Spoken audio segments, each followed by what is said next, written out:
Hi friends, జిల్లేడికాయల recipe. జిల్లేడికాయలను కొబ్బరుండలతోనైనా చేసుకోవచ్చు, నువ్వులుండలతోనైనా చేసుకోవచ్చు. వినాయకుని నైవేద్యాల్లో ఇది ఒకటి. స్టవ్ మీద గిన్నె పెట్టుకుని 2 గ్లాసులు వాటర్ వేసుకోవాలి.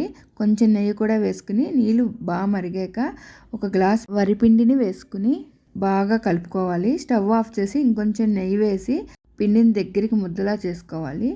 చేతికి నెయ్యి రాసుకుని కొంచెం వరిపిండి ముద్దను తీసుకుని పల్చగా చేసుకుని మధ్యలో కొబ్బరుండ కానీ నువ్వులుండ కానీ పెట్టుకుని వీడియోలో చూపిస్తున్నట్టుగా కవర్ చేసుకోవాలి.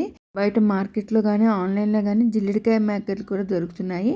వీడియోలో చూపిస్తున్నట్టుగా చేసుకోవచ్చును. ఒక ప్లేట్ తీసుకుని నెయ్యి రాసుకుని ఈ తయారు చేసిన జిల్లేడికాయలను అందులో పెట్టి ఇడ్లీ ఉడికించినట్లు ఆవిరి మీద 5 to 7 minutes ఉడికించుకోవాలి.